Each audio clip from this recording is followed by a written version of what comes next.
Hello, everybody. Welcome to the Land Down Under Hangout.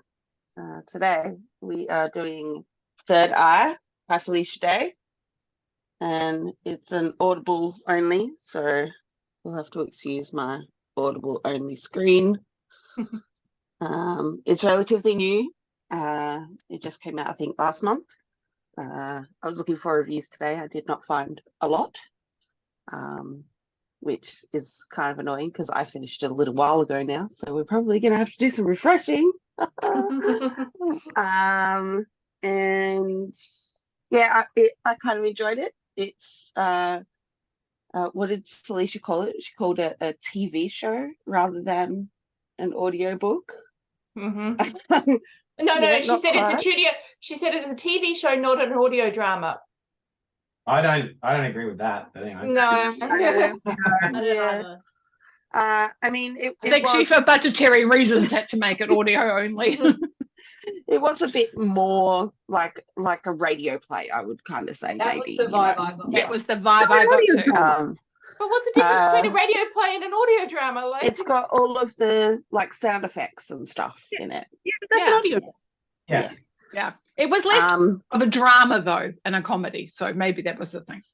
I don't know. The clincher for me is I had to turn it down from ×2. It had to go back to 1.5 times for me to be able to.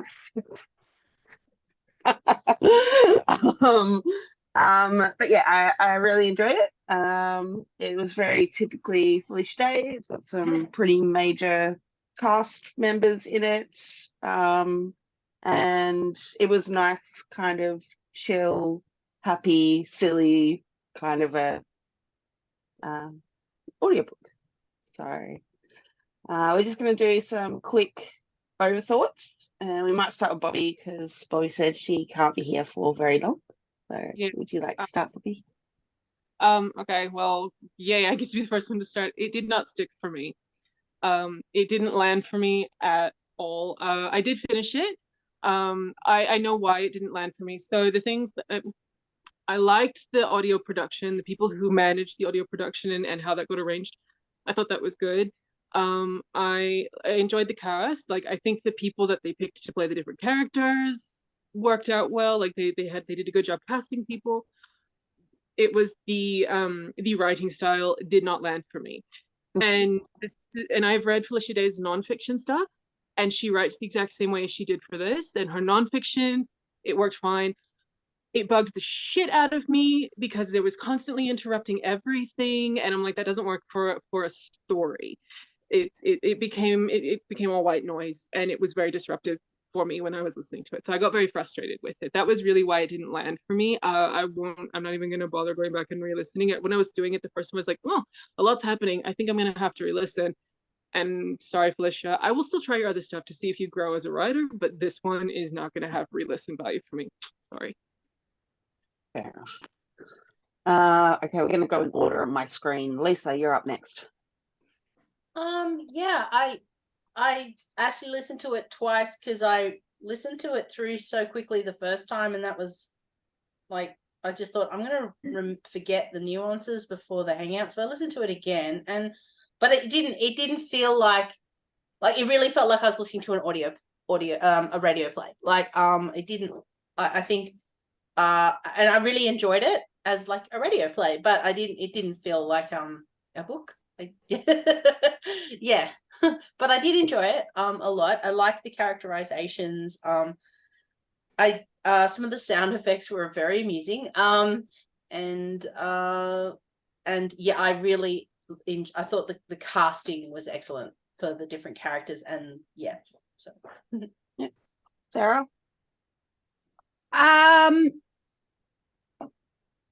This was a 3.5 star for me. I listened. I spent yesterday and today because somehow 2 weeks suddenly was like, now I was like, I have 2 weeks, and then suddenly I had 2 days, and I don't know quite how that happened. But fortunately 1.2 was enough. G, you made a very funny comment just before about saying you had to slow it down from 2. I'm like, these are people who do speak fast for a living. So, I was worried 1.2 was going to be too fast, and but it turned out to be fine. Look, I had a good time, but I didn't have a time enough that I will listen to it again. Like, did it? It was fun. I'll move on. I think what's interesting is what Bobby's saying there before, and it you know, the character, remind me again, no, what's her name? It's Pettigrew, which I was laughing Laurel? at. Laurel, which is basically the character from The Guild again, right? And everybody, so there's a lot of trope stuff there, and it was, I hear what Bobby said about the writing, because I was also thinking that, like, I had a good time, but it doesn't feel like Felicia has evolved as a writer. It felt like a lot of the same jokes, a lot of this, and there was moments I burst out laughing. Do not get me wrong, there were some really good, funny moments, but it very much felt like I understood why she thought it was a TV show, because I was like, this is written exactly how you did The Guild all those years ago, even to the point of the same tropes of the characters. But at the same time, I'm having a good time with old friends, if that makes sense, even though they're not the same characters. The casting was great. Neil Gaiman was a fucking fantastic narrator. I wasn't sure what to expect, and he was great. Very funny. He was good. We've talked about Will Wheaton before. Will Wheaton is great in this. Shouldn't narrate. He should act. That's just all I'm going to say there. And the surprise to me is I didn't know her at all, but London Hughes fucking kicked it out of the park. I thought she was incredible, and I now want to know everything that she's in, because she was my favorite character because of that performance. She was fantastic. So those are my thoughts. Naomi? I landed somewhere in between. So I had a lot of difficulty focusing on the book. I've been trying to finish this 12-hour audiobook for the last 2 weeks. Never takes me that long to finish a book. And I think part of it is I'm just not in a great headspace for reading at the moment. I've been really sick the last couple of weeks. But I think part of it was similar to what Bobby was saying, that I felt the story just wasn't quite hitting it for me. I really enjoyed parts of it, but there were other parts that I found really dragged, that I just was like, I don't feel like listening to this anymore. And that's not usually where I am when I'm listening to an audiobook. Like, I'll usually get to a point where I'm like, okay, I'll stop for now and I'll come back to you. But like, I was getting to points, and there were parts where I was like, this is great. Listen to a good hour, 2 hour, like, you know, hour and a half kind of thing. I really enjoyed it. And then I would just get to a point in the story where I was like, I'm not caring about what is going on right now, so I'm just going to leave it alone. So it was a real struggle. So I was kind of in the middle. Like, I enjoyed the bits I enjoyed, but there were other bits where I was just like, this is just not landing for me. And I don't know if it's just that I'm not in a headspace for listening or reading at the moment, or if I just did not enjoy those parts of the story. I know. Matt? Me? All right. Yeah, very much. I have a feeling everyone's going to be basically somewhere around. That's dismissive. I was thinking of immediately naysayer. Okay. So I think everyone knows that I don't generally do audio. I don't tend to absorb it, look out, very well. And also why I can't listen at anything more than one speed. I'm very sensitive to pitch, so I instantly notice when someone's voice is pitched up because they're sped up, and it annoys the shit out of me. So I can't listen any faster either. But that said, this wasn't I'm just trying to ignore my daughter. It wasn't an audio book, so it was a lot easier for me to listen to, being basically just a back and forth of dialogue with some narration interspersed. So I did find it a bit easier there. Most of my enjoyment from this came from the cast. So it was really fun to listen to those people that I know from various other things, get on and do their thing. Lots of good performances. I had a lot of fun with listening to the characters and the dialogue, but I really didn't end up caring too much about the actual story.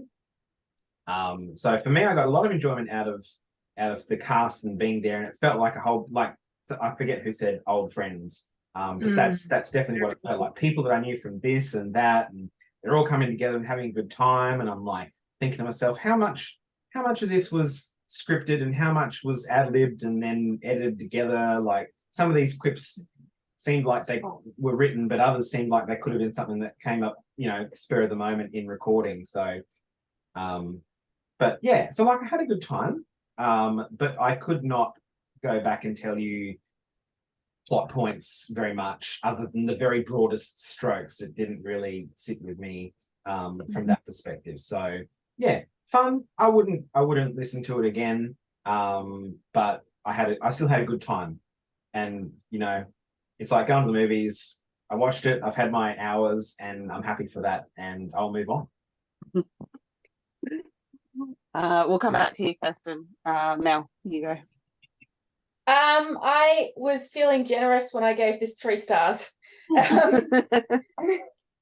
I didn't really want to, but I also felt too mean to give it 2, so I gave it 3. I only finished this because it was so short and because of this hangout. Otherwise, I would have ditched it. I felt like I was rewatching The Guild all over again. I hated everybody pretty much. There was just not. I was like, is there anybody here who's redeemable? I was like, I can't hate Laurel, but also she's so ineffective. I can't really like her either. So I was just sort of like, yeah, it was only because it was so short and because of you guys that I got through. So that's what I have to say. Sorry, Felicia, but we have moved on from this type of story. The Guild was great at the time when it came out, but that story type of telling we have moved on from, and this is just rehashing. Kirsten. I thought it was fun, and I agree with Matt that my favorite part was the cast and the different actors, and like that whole thing of going, oh, I know that voice, oh, I know that voice. And I think they did a really good job. I'm the opposite though, that I prefer an actual audiobook to this radio drama style thing.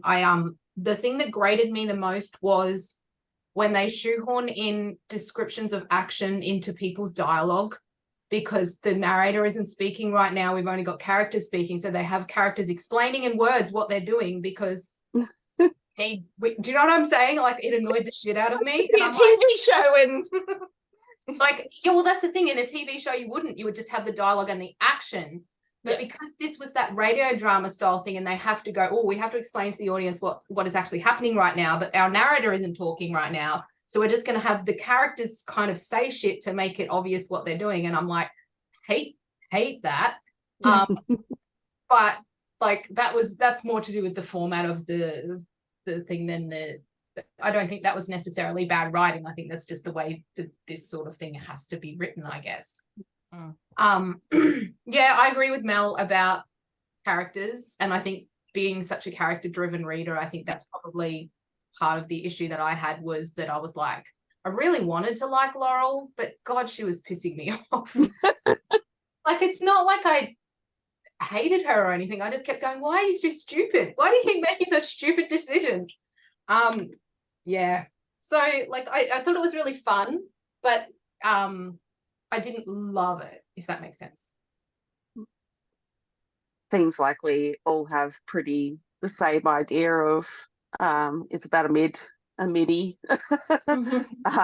that I feel like I'm in the same sort of boat as well.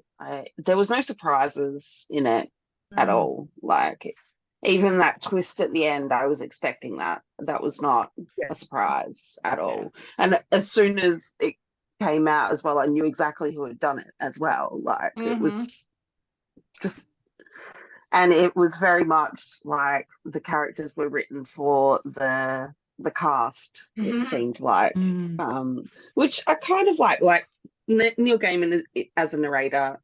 Yes, please. He's a great narrator. His jokes were funny. Will Wheaton as you hated him.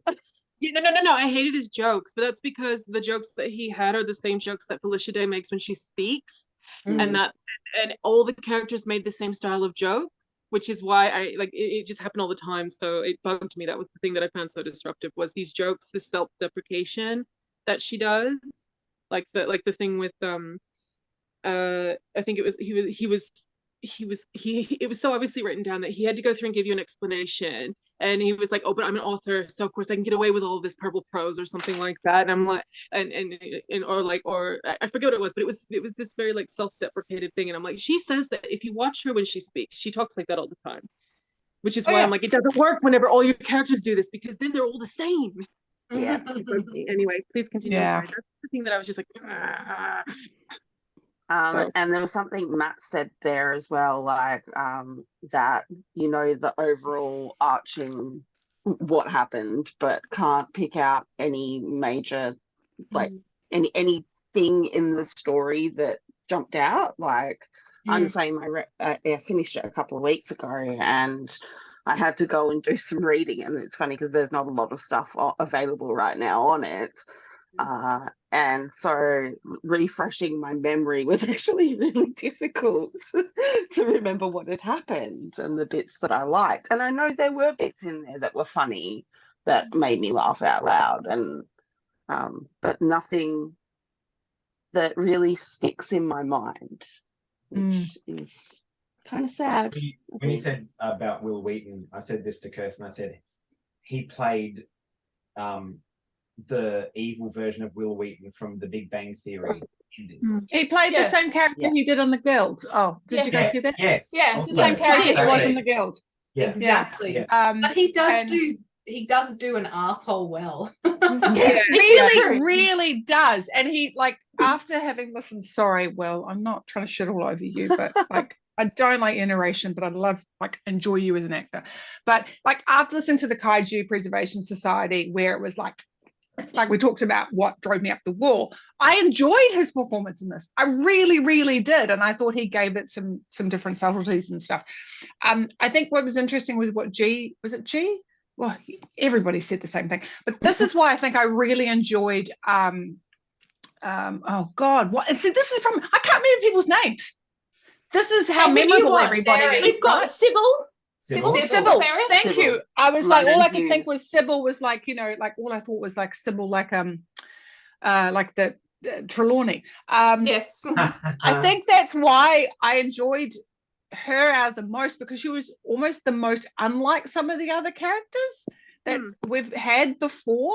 And also I think Lyndon Hughes, I don't know, like you said, because she's a comedian, so she's, you know, she's a improv by nature. I don't know if she brought other things to that character, into her performance, but I really enjoyed what she did and what she said and how she did that. And I just, like, honestly, that was one of the big things that kept me in there. That and Sean Astin and whoever was playing, you know, which is a trope that Felicia loves. Yeah. But I did enjoy the gothic love story. Yes. You know, I'm kind of here for that. Playing Frank. She does it all the time, but I don't care. I still love Oh, that was Frank. Okay. The vampire and his Frank. zombie lover, which I thought was freaking hilarious. And how I good was she as well? like, Oh, she was great.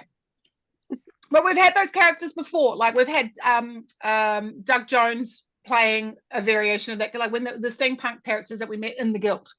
You know, so we've had those characters before, but I did enjoy that.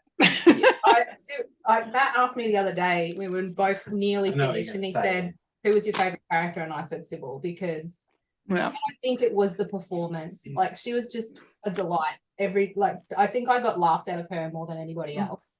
Me too. And just the way that she spoke was just great. I loved her. Lisa, you were going to say something, I think.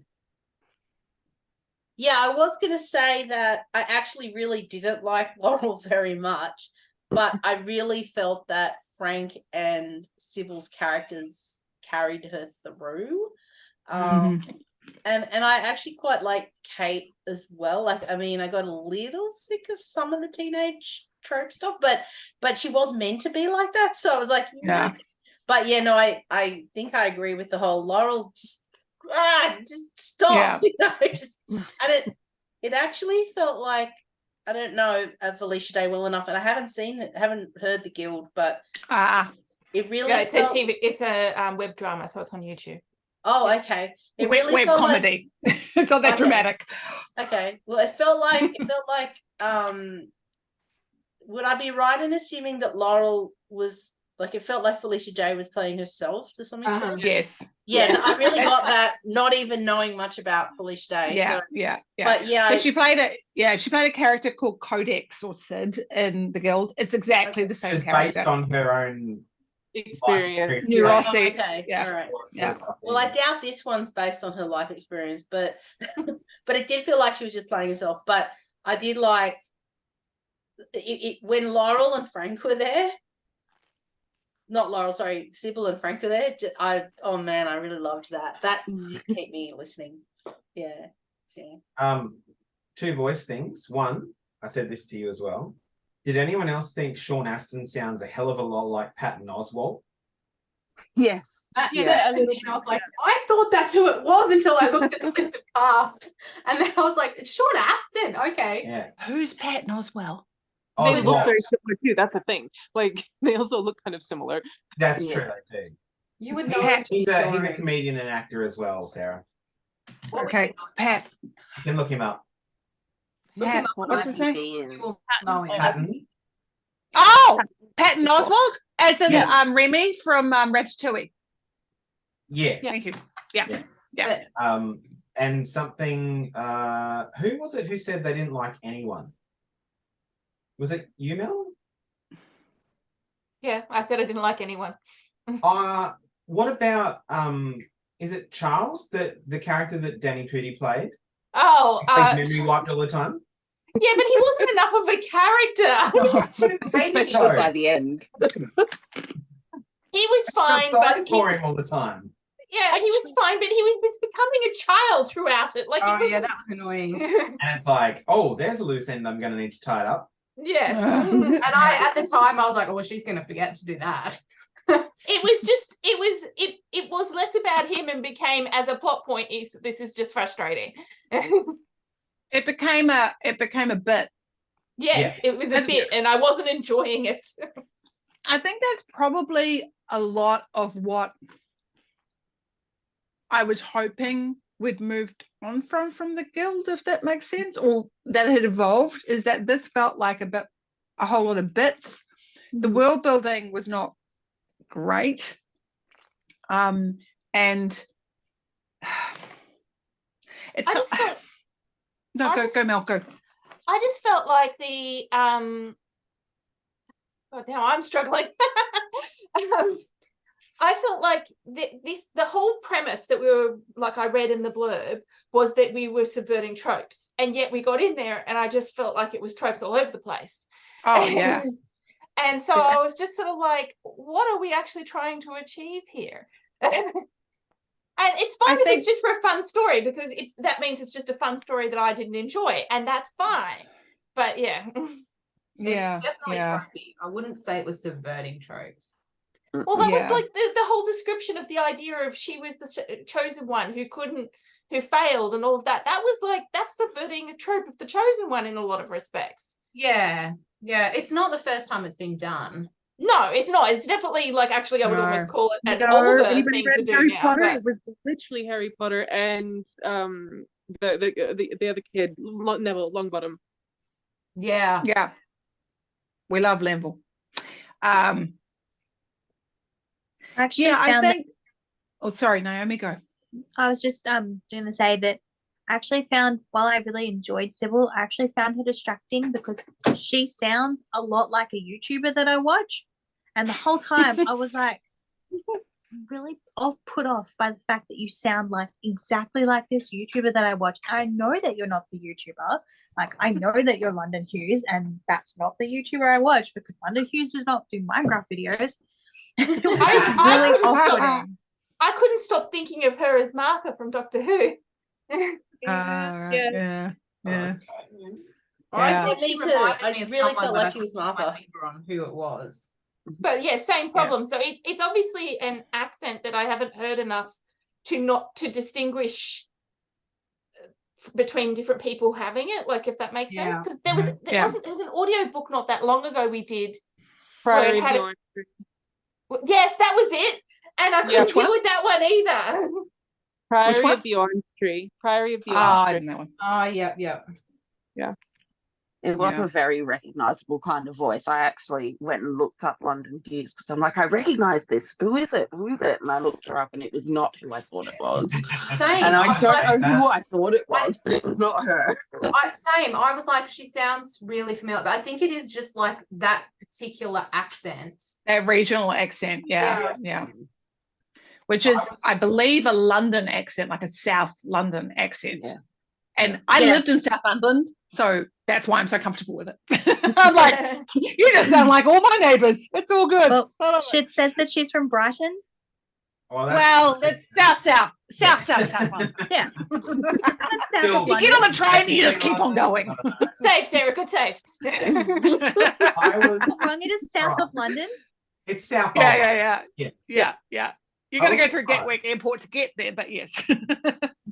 Lily Pichu, I was expecting to be totally put off by that voice the entire time, and I was surprised that it didn't actually bother me after a couple of minutes. Which one was that? Okay. She's Kate. Kate. Oh, yeah. I kind of Yeah. fell into it after a while, but I was like, oh, this is kind of, I got like the kind of like, you know, the anime girl kind of vibes from it. And I'm Yeah. like, I don't know if I'm going to be able to take this for a whole thing, but actually in the end, it wasn't, I was surprised by not being completely annoyed. And like it was the speed and the jumpiness of it that was a Felicia Day kind of a thing as well. So it was like a childhood Felicia Day kind of a character. Are you talking about Yeah. Kate? Sorry, I Yeah. lost track there. Yes. Okay. Yeah. Yeah. I wondered / suspect there's a lot of, and I'm hoping, actually this may be a bit better, and I've had a drink so I can say this out loud.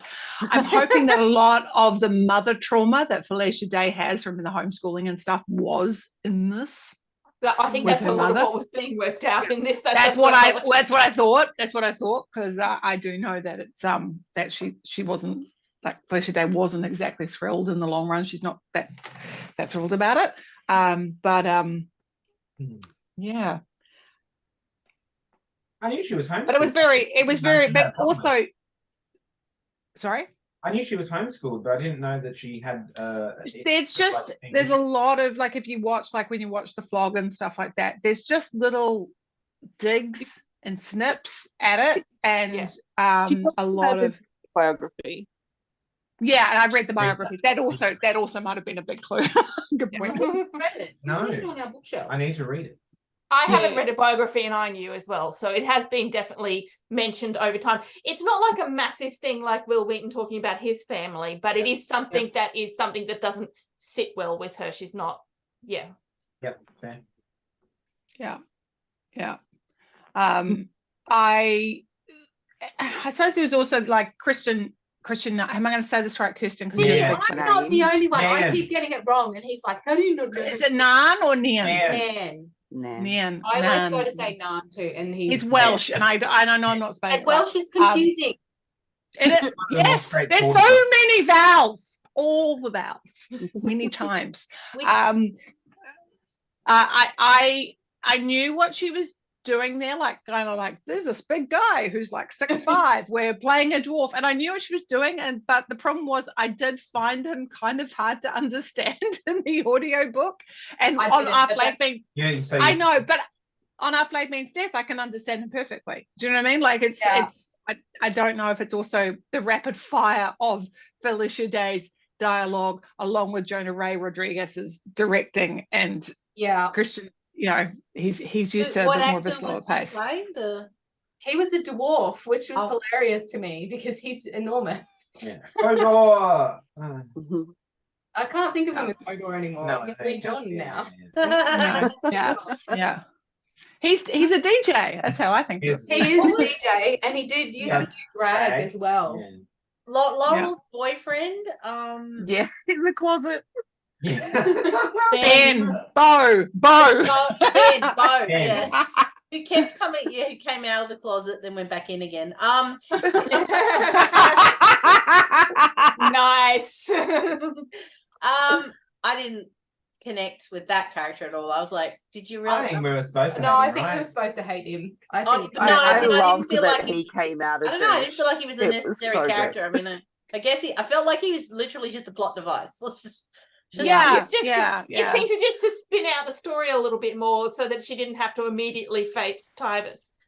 yeah. A bit of a device to make jokes about the 2007 lingo, like Yeah, that Yeah. too. Oh, And okay, to yeah. lead Kate off the rails as well. yeah. Yeah. Mm. I was pleased that he came out a total douche. Like, I don't know why, Mighty. but I just figured he was going to be a douche. Like, even just in that intro bit where that he was like introduced at the scene where she first faced Tybus and everything, I was like, oh god, he's gonna be a douche. Oh, like So There's gonna good. be something wrong with Right at him. the start. Yeah. oh, Yeah. you slip me the tongue. Okay, that's a thing. Yeah. Okay. Yeah. Yeah. I have to. G, why were you said you were glad that he I enjoyed that he came out of the closet, like that he'd been in the closet for so long that it was kind of weird that she would like talk to him and the lipstick thing, and I don't know how it didn't occur to her immediately to switch him back as soon as she got her powers back. But as soon as he came back, like, to know that he had been aware the entire time and he was still that 15-year-old douchebag, and immediately like went, let's go do this, just like a 15-year-old would. Let's just go and take over and destroy this, and yeah, we can do it. Like trope of your first boyfriend from high school who like that was his heyday was high school, and so he never grows up from being in high school because those were his glory days. And and you've kind of gone and like matured and progressed, and you meet up with him at your 10-year anniversary, high school and like reunion, and he's still that 15-year-old douchebag, like, and he's more of a douchebag because you're more cluey now. Like, that's kind of, I think that was probably the one story device that I was like, okay, I can see that. I kind of appreciate that got written that way, but that was a very, very piece of the story. So Yeah. It was. I think my disappointment with where it progressed is I think I was expecting a more consistent theme of what is she trying to say. Like, it's good to have all the jokes and stuff, but I feel like the thing that we're saying about the lack of memorability to this is there is a lack of a theme, a lack of a, like, what is the writer trying to kind of, the undercurrent of stuff. Because if you look at some really great stuff that's been produced recently, it's often trying, even the Guild was trying to say something about being outcast and finding your clan. That was what its theme was, right? And that's what I feel like I don't feel a theme in this. I don't feel like this is the dramatic question that she's trying to explore through this. I just don't feel that. Maybe others feel that, but that's why I'm kind of disappointed, because when the Guild finished 10-15 years ago, and I feel like as a writer, she's obviously been working the whole time, so there must be more to explore. And actually, some of the mother stuff was the most interesting stuff, because I felt like, well, now we're getting into the emotions. And that too, I think, to like Kirsten's credit on why Our Flag Means Death is like her thing, and lots of other people's thing, is there's an emotional current to it.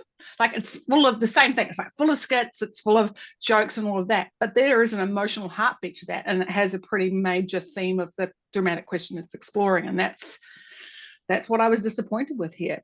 How do others feel about that?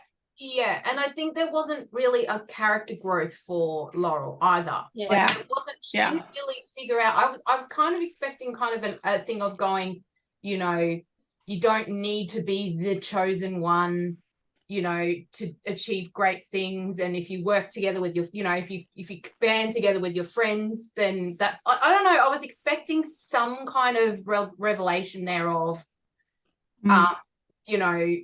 especially when it was revealed that she wasn't actually the chosen one. I was expecting some kind of thing of like, you don't need to have been some foretold chosen one to achieve great things, and that would have been an interesting subversion of that chosen one trope that they have. Yeah. But in the end, it wasn't really that either. You know, like it was really just the crowd kind of turned on him because they were like, you know what I mean? Like, I don't know. I agree. There wasn't really, I couldn't pick out what the Tybus theme had was more of supposed to that be. than Laurel did. Like Yeah. he went, there's this big like prophecy about a big bad. That's me. That's me. I'm gonna do that. That's me. I'm the Yeah. big bad now. You know, like yeah. Yeah, I thought And it kind of felt like Laurel, the story happened to her. Like she just Yeah. went with the flow, Yes. or like ping ponged as That things explains- happened around Yeah, her. that explains She a lot didn't about do why it's anything. not. Yeah, because we all talk about we love a mix of plot driven narrative and character driven narrative. And if this was just plot driven narrative, which it kind of feels like, that's going to fall flat with our group of that our falls group flat here. with me. Yeah, I need it to be a character, like I need character driven stuff. Yeah. I didn't feel didn't- like there was a character reason for the Mm. choices that she made. And yeah, you're right, G. She sort of just did what like went with the flow. And I kind of was expecting that to be the lesson, you know, like that for her to make the choices and even that thing where she took what's her face's magic away, and then she's like, you took away my consent and she didn't learn from that either. No. She didn't learn from that whole like she still was like, oh yeah, but I have to Did it for do your own what's good. best for you because I think that's what's best for you, even though that's what happened to me. Like, did she learn from that? I Yeah. don't think she I did. thought there was an apology at some point. I didn't think it was well written, but I thought there was an No. apology to Kate about having done that and saying, well, that was done to me, and so I Yeah, needed I to. got the same thing. Yeah, but that was also just her excuse at the time when it happened, and Kate was like quite rightly hoeing into her. She's like, but I've seen this and you don't know what I've seen, and all of like it's that kind of parenting but later thing. on there was an apology for that. I just didn't think. Yeah, but I'm saying it was the same particularly thing. It was just the same thing repeated later on. She'd done it then, and then she said it again, and it kind of all just washed over me at the end. She did. The thing about Laurel is her age didn't ring true. I mean, assuming she's like 16 or 17 when the original battle happens with Tybus. That means she's 31 or 32 in this story, and it's like, no, she just didn't feel like someone who was 31 or 32 at all. She sounded like she was like, I don't know, early 20s maybe. Yeah. Even when However, she's if she's interacting been outcast, with Kate, like the way she's interacting outcast with and she Kate. didn't have friends, so she didn't get the opportunity to grow and make the same mistake because she's been failure. So I wasn't so worried about that because I don't know. I mean, yeah. I mean, like, what's her name's immature, not particularly. Sybil? Yeah, the Sybil is very immature, but I mean, she's kind of meant to be because she's a fairy. So the whole like modus operandi, it's like She's hedonistic, is what she is, rather. yes, Yeah. Oh yes, actually. Whatever feels good. Mm-hmm. Yeah. But she also felt like the character who rang true the most through it. Like, yeah. I mean, like even there was a bit at the end where she said Robbie and I may not have been soulmate, but like there was like that to me was almost this really nice emotional arc where she's like, oh, sorry, she's laughing away. I'm not sure what that's. I just remembered when Robbie died, she was like, oh. Yeah, her wails are awesome, by the way. London Hughes, I applaud. Yeah, but there was just like that was the bit that kind of hit me, and I thought that was like such an interesting insight, where she's like, look, just because I didn't love the dude, but doesn't mean I'm not sad and upset that he's gone. We still had a connection. I was like, nice. That was I think again for me, I was like, she actually went through something and came out of it changed or accepting of herself and going, because she's always been confident, but a lot of it, of course, I think was bravado, if that makes sense, with that character. And anyway, so I enjoyed that. But like you said, with what's her name, Laurel. See, this is the problem. Nobody's that memorable. I can't remember everybody's names. Yeah, everyone's kind of a bit like same. Like the only one I really remember is Sybil. Everyone else is kind of like. That's what you were saying, Bobby. You were saying it was the same. You were saying I didn't even get that far with the characters because I was too distracted by the constant everyone had the same type of dialogue because of the writing style. Like that was my biggest issue. Couldn't remember anything else about it because of that. So. Other than Sybil, I almost found that some of the minor characters that came and went were more memorable because they were a bit different. They didn't kind of came in and had their thing, and because they're, I was going to say screen time, but that's not really the right word. Where is it? Airtime. Airtime. Airtime. It's weird. Airtime, maybe. There we go. Yeah. Was so much more limited. I felt that some of them had a bit more of an impact from that perspective in terms of memorability, not necessarily in terms of what they brought to the story or that kind of thing, but like the one I was saying is to Kirsten, I said, like, I keep hearing Vlad. You just like Vlad too. I do like Alan Tudyk, all right, okay, but also What was that? What did you say? Why did you like it? I said, well, partially because it's Alan Tudyk doing the voice. Oh, yeah. But also, like, I just like this thing of like, hey, I'm this like super buff vampire dude, and I'm hot and I know it, and I'm just like gonna play on that. And that was kind of as deep as that character got. But he only had like, 5 minutes maybe of not even that, of dialogue in the whole thing. But it just that stood out to me. Whereas a lot of the other more major characters just sort of faded into. And again, it's a plot device because I also really like Vlad, and I came away like realizing that the person with the problem was Frank. Like Vlad's actually a really nice guy, and if you go like he's happy for family, but he's also like, you're not ready for that, right? So and Frank was sort of tarnishing with the same brush that his dad was kind of doing. So and I came away from those like 5-minute things going, I understand the entire dynamic going on here, and it's realized really, really well from just those short performances. I quite liked the Djinn. I've forgotten the Djinn's name, but I quite liked. I was really sad he got killed. Yeah, I was like, oh, what? Yeah, me too. Like a master chef, like. I just don't like seeing Jin getting killed. I'm like, unless they want to move on, but And I laughed out loud at the trope of telling the Hobbit to shut up. Like, that was like 2 or 3 times. I think it was like Hobbit says something like, "Shut up, Hobbit." Okay. I did like the stab at the last Star Wars movie though. That was fun. Oh, about the genetic superiority.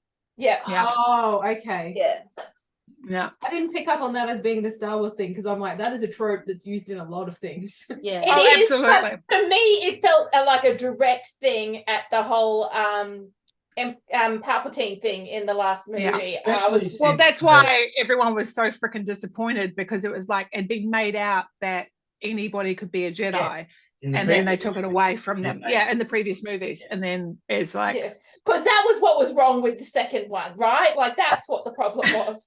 Sorry, going down to the Star Wars. I don't know. Stop it, Melanie, stop it. I know. No, dude, keep going. So anyway.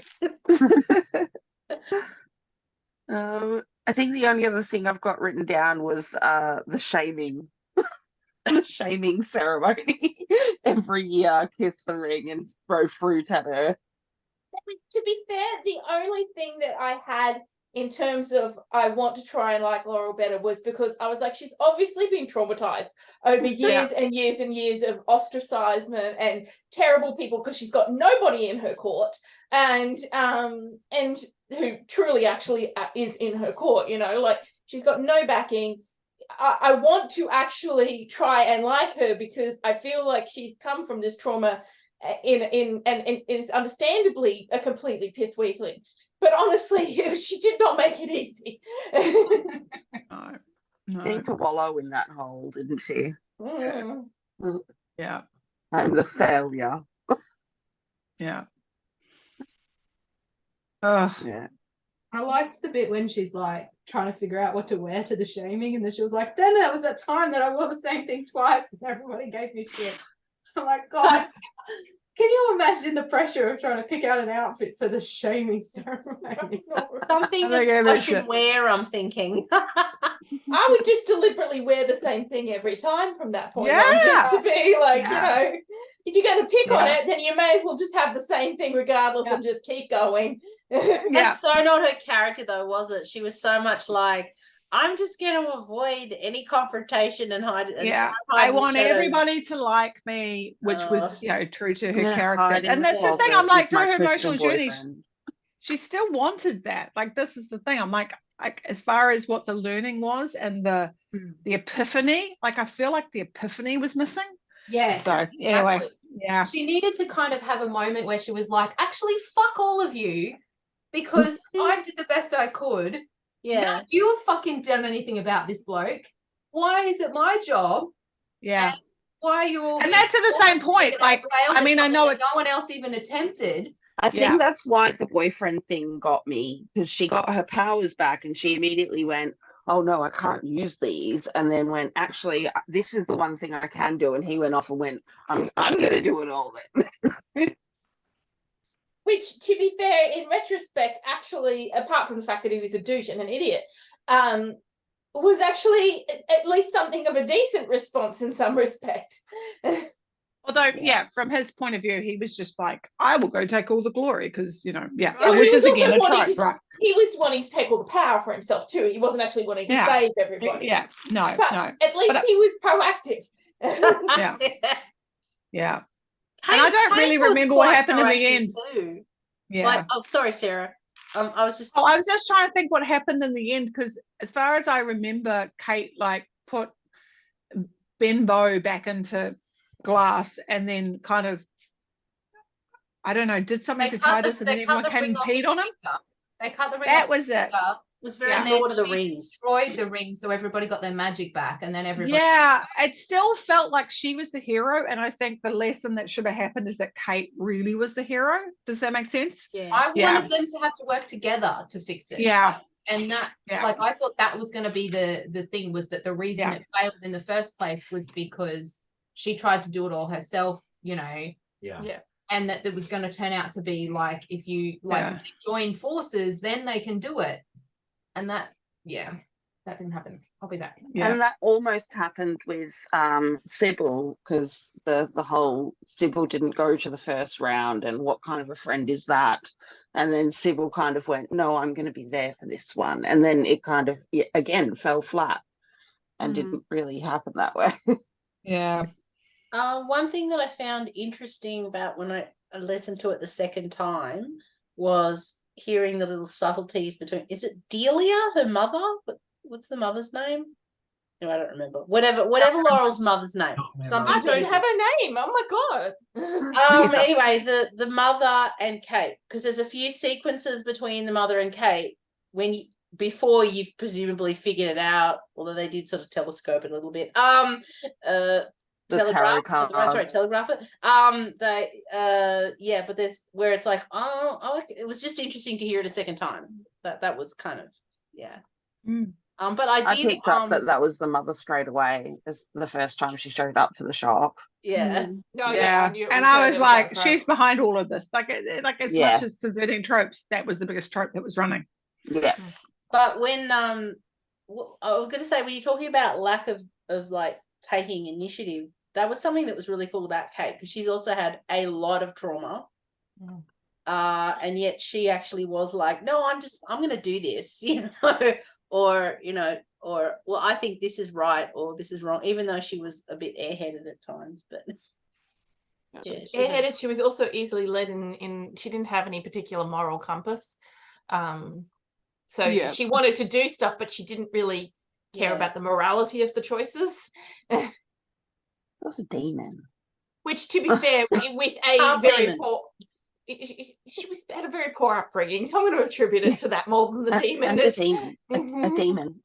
Like once she lost that bit of soul, like she became more demonic, even, I think. Yeah. Yeah. But I was impressed by, like, she was way more assertive than Laurel. Like, given everything. Yeah. Misguided, but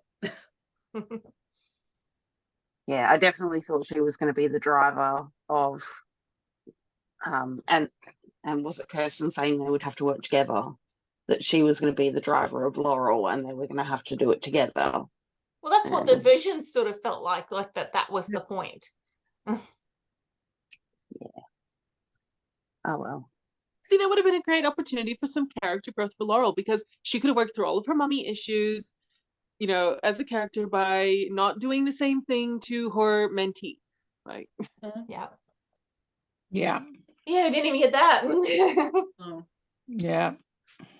It's like you can almost see where she was trying to get to with it, and she just didn't quite reach Yeah. that point. Yeah. Yeah. I actually think that's sorry. oh no, go ahead. Go ahead. I actually think that's where it would have been, because she actually shopped this around to be a TV show first. And Yeah. I actually think that's where it would have benefited from taking this through the workshopping that having a TV production company pick it up would have done, and to sort of improve it might have actually really helped this story a lot. Whereas under the circumstances, she credited 2 other writers for helping at the end. So I assume there was some sort of help, but I assume since they don't get proper credit, that perhaps like full credit, that they obviously didn't do that kind of degree of helping. It may have been plot points. It may have been rewriting some jokes. It wasn't a co-writing credit or a with credit. So yeah, it felt more like it was probably minor. Yeah. Like script doctoring a little bit and things along those lines. Adapting for audio or something. Yeah. But Yeah. I was I do have to say, on the positive side, I thought that the producing, the audio, like the sound effects were awesome. The music I found a bit much for me. Yeah. That was just me. I didn't need all the musical interludes, but I did really enjoy all the background work. And I know those are often the unsung heroes of both podcasts, and TV and movies. It's all that background work, and I noticed it and I thought it was fantastic. So well done. There's one thing about these style of audio that gets me, and that's when they're moving away from the mic or they're walking away and their voice kind of fades, and I hate that. I hate it. I liked the effect of that as far as it giving us an impression of what was happening, but the fact that my hearing is bad, didn't like it, because I was like, I don't hear what they just said. No. Yeah. But there were some moments where that was happening and the person was like, I didn't hear you, Kate. That kind of thing. So I thought that was good. I just didn't feel like there was anything happening in those times that it really actually mattered. So like, Yeah, that's true. I didn't have to rewind much in this, put it that way. And there was the whole bit at the beginning, like when all the visions came in, and normally I'd be like, go rewind back, and I thought, I think I'm sure it'll come back later. I don't need to worry about this now. When they did the magic voice, I was like, I can't understand what they're saying. And then I was like, well, they're only saying magic words, so I don't really need to understand what they're saying. Did anyone else get the reference with the Winchester house? Oh, yes. Yeah, I did. I was like, I thought it was fairly obvious, but I'm just making sure. I've been there. It's fantastic. It's so good. From Supernatural, because she played a character. Is that the house that Charlie wanted her to go to, which Charlie is the character she played, right? Yeah, okay. I never watched Supernatural because. Oh, I didn't know that reference. No, I just know the Winchester. I didn't know there was an actual place for that. I assumed it is so cool. If you're ever in the area, go. It is amazing. What is it? I just assumed it was a Supernatural Gothic house. So what it is, Lisa's asking what it is. So Winchester, Samuel Winchester, the man who designed the Winchester rifle, his wife, after he passed away, so she was told in a seance or by basically a diviner type person that like she was meant to go and build a house, and she couldn't stop building the house because she was going basically everyone who died from a Winchester rifle, because that is the rifle that was used during the Civil War. Everyone who died from one of those was going to come and haunt her, try to get at her, because they were all unsettled deaths, right? Because her husband had created a mass weapon, of destruction. So she went in this house. It's a maze. It's all these rooms. Half of them don't go anywhere. Stairwells that will just drop. You have doors that open onto an open, what should be a window, and you'll fall into a bush 3 stories down. It's great. But so why was she building it like a maze? Like to escape the spirits. Yeah. Oh, right. She would sleep in a different room every night. She would never sleep in the same spot. Oh, poor woman. Yeah. Yeah, Okay. especially that someone blamed her and not the fact, like, No, it's Also- because she would be the living relative. So I know, but I'm just saying it's not like she could have influenced So her that's husband in not to. Do you San know what I mean? Like, it's Francisco. like, once again, getting at women about shit, and it's like, what could you? I just had a look. That looks incredible, amazing. there's some Jesus. wonderful YouTube walking tours that you Yeah. can get people to go Okay. through. Yeah. I'm going to have to do that because it's totally my jam. I would love that. And I did kind of love that Charlie was going on about the Queen Anne house, because I've gotten into this YouTube channel recently. God, you guys would love it. I'll post it up in TV movies. But she's done she's a kind of an architecture type thing. And she did it, the Architectural Digest tours that celebrities do. She did one like with Edward in Twilight showing his house. It's so funny. But she was Sorry, also I just looked at it online. It's huge. It is. Oh, it's huge. amazing. It's amazing. It's a mansion. It's a huge base. And this is just outside San Francisco? Yeah, it's near Wow. Apple's headquarters. So San Jose kind of area. Wow. Why Cool. did I not know about this? I've been to San Francisco. don't know why you didn't know Nobody about ever told me about this. I want to go. Oh, wow. Okay, that was cool. It's so freaking cool. It is absolutely a must do if you're anywhere nearby. Okay, next time I go to the States, I'll have to go see it. Yeah, and then you take photos and then you put them up on the Slack channel so we Okay. go, oh. Don't fall out a window or door. No. Or into a no. bush, apparently, for 3 stories up. Because me You're not allowed falling to into a go bush wrong. would never happen. Yes, it would. It would totally would. Are we done, people? I think we're done. I think we're done. Yeah. Okay. So yeah, that was, what is it called? Third eye. Bye, Felicia Day. Felicia Day. Felicia I remember Day. reading It it. did have a really good cast. So Neil Gaiman was the narrator, Felicia Day, Judge, who does God of War, voiceovers. Hang on, sorry, what did you just say? Judge? Christopher Judge Judge. Christopher Judge. Who And does that's God what of you know War him from? voiceovers. from Yeah, Stargate. because that's the only Because thing I'm he's like, known for. that's Teal'c. That's Teal'c. That's all I know him Yeah. as. God of War. Oh no, I only know I'm from God of gamer. War. He was in Stargate for Oh, 10 seasons. God. I was like, I just love Teal'c so much. I was like, oh, he wasn't in it. Sorry, Lily that, I Pinchu, just blew Sean my mind that that Astin, wasn't what the reference was. Will Wheaton, London Hughes, Alan Tudyk, Danny Pudi, Weird Al. Who did Weird Al play? What's that? Who was Weird Al? 'Cause Probably I the Hobbit. He was in it, I think, once or twice. Didn't have a big. Because when Felicia was reading all the credits at the end, she read all these like this person is this and this person is that, and then she went additional also voices. these people, and I was like, Yeah, Wait, know hold who on. they be play. specific. Yeah. She didn't name Christian Nan's character, and he No. an actual flippin' named character. I felt really bad for him. No, that she he didn't get name him, credit. but I knew he was. Who I knew his. I know, but I was like, oh, it's Weird John. yeah, why does he not get a credit? Anyway, sorry, G. Yeah, so that was an Audible only. You can't get it anywhere else. And I think we all came in the middle. It was all right. It It wasn't didn't feel like a terrible. book. That would be my closing thought. It's not. Yeah, agreed. It's Yeah. If it was, That's okay. But she's not trying to say it's a book either. No. It feels like we're going back to those times when we first watched Primer. I think it would have made Back a when we good, said, let's do something that's not a book. Let's do a movie. I think it would have made a good cartoon, kind of like Yes. Nimona kind of style. Yeah. maybe. Cartoons are expensive to produce though. Yeah. So yeah. Unless you're in Japan. Yeah, I'm glad we gave it a go though. Something a little bit Yeah. different for us. I don't know what's up next. What is up Next up is the Spare Man by Mary Robinette Cowell. So that's in December. That's going to be a favourite of ours for sure already, right? There's alcohol Good night, involved. everyone watching. See ya. Bye.